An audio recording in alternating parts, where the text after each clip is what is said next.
This is history. The world's most important strait. In the war rooms of the Pentagon and the naval bunkers of Tehran, one word is spoken more than any other: Hormuz. For most of the world, it is a label for oil routes and missile destroyers. But behind that single word lies the true story of a 100,000 dirham crown buried in the desert sand. Subscribe and hit the notification bell so you don't miss our deep dive into the hidden history of the Persian Gulf. Tell us in the comments where you think the Sassanian treasure ended up. Today, media views this region as a high-stress maritime channel.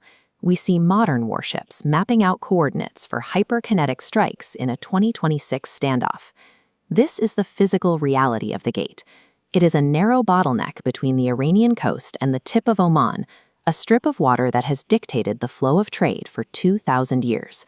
The name Hormuz predates modern cartography. It is a linguistic fusion of a supreme Zoroastrian deity, a network of coastal oases, and a Sassanian prince in chains. To understand why this is still the most contested water gate on Earth, we have to look past the steel hulls of modern navies and examine the ancient world that named them. We begin with the Sassanian Empire, the last great pre-Islamic Persian superpower. To these monarchs, the world was a literal battlefield between Ahura Mazda, the deity of light and truth, and the primordial spirit of chaos. Ahura Mazda was the center of the Zoroastrian universe, representing cosmic order. The Sassanian kings viewed their empire as the manifestation of that divine order. Over centuries, Ahura Mazda underwent a linguistic shift, softening into Ohrmazd, and eventually Hur-Mogh. By naming their empire's entry point after their god, Persian kings sent a message to foreign fleets. They had entered a domain protected by the Lord of Light. This divine name established the Strait as a sacred protective barrier, marking the transition from the open sea to the heart of the empire. While the kings in their palaces focused on gods, the local mariners, the fishermen and pearl divers, navigated a more grounded reality. They lived in a landscape of salt plains and scorching heat. In the ancient maritime tongue of southern Iran, the name grew from the phrase Hur-Mogh. This translates to the passage of the palm groves. These palms were more than scenery.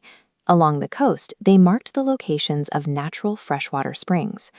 For ancient sailors guiding dhows through the bottleneck, these green horizons were the primary landmarks for survival.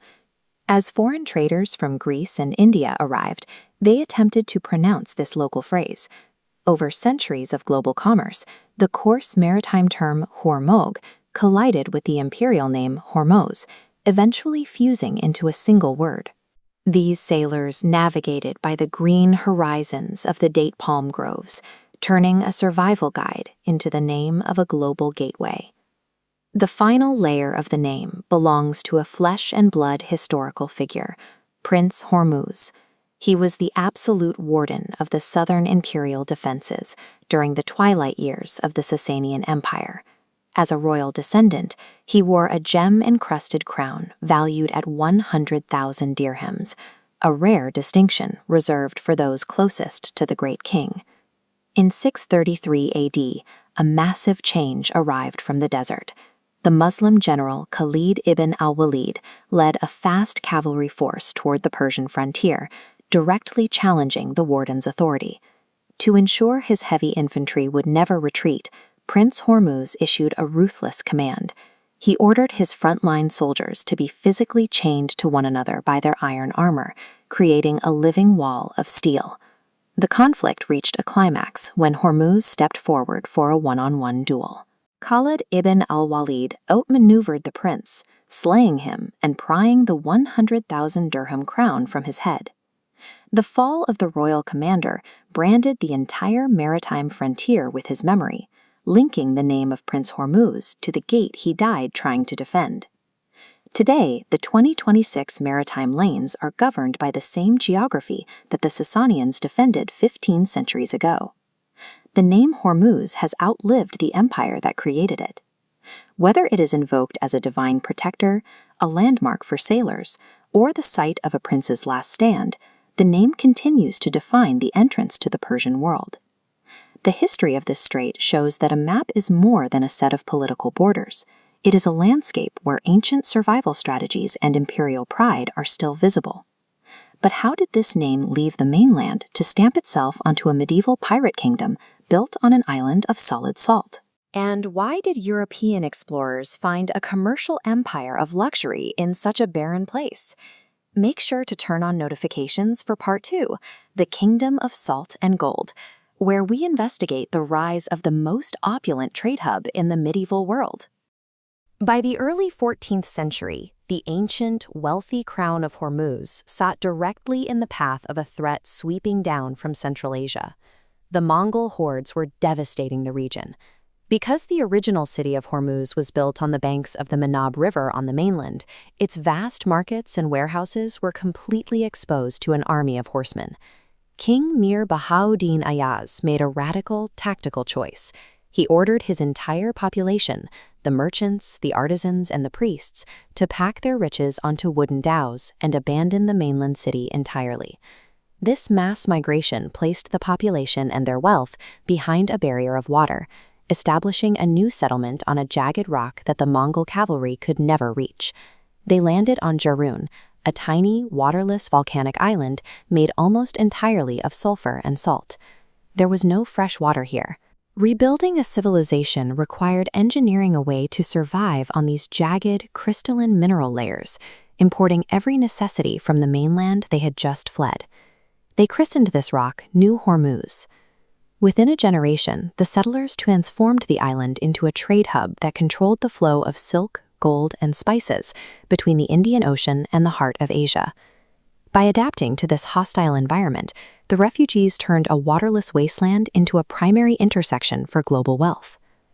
By the 16th century, the wealth of this island attracted European explorers seeking a direct route to the riches of the Orient. In 1515, the Portuguese conquistador Afonso de Albuquerque arrived with a fleet of warships. Albuquerque used his heavy cannons to shatter the local defenses. He was not interested in simple trade. He intended to seize the island and use it to control every merchant vessel in the region. The Portuguese built the Fortress of Our Lady of the Conception using the island's own volcanic rock. From this stone outpost, they could extract taxes from any merchant attempting to navigate the strait. This fortress marked the transition of Hormuz from an independent trading jewel into a military checkpoint serving a European crown. The military occupation was quickly followed by a permanent change in how the region was viewed in European capitals. On this vintage nautical chart, the name Hormuz is used as a label for a specific naval chokepoint. To the mapmakers in Lisbon and London, the island was a strategic asset to be held by force. These intersecting lines illustrate the geometry of the strait. Control over these 30 miles of water allowed a single navy to exercise veto power over the movement of wealth between continents. This was the ultimate theft of identity. The West redefined the name Hormuz, stripping away its cultural history and replacing it with a singular focus on naval domination. Today, the ancient parchment maps have been replaced by high-definition sensors monitoring the deep-water channels of the modern strait. The modern Western doctrine views this channel as a vital artery of international commerce. It is a corridor that must remain open to keep the global energy supply moving. The United States Navy maintains this doctrine using multi-billion-dollar carrier strike groups, projecting power to ensure that the navigation routes remain unobstructed. The logic behind this modern presence is identical to that of Albuquerque's fleet.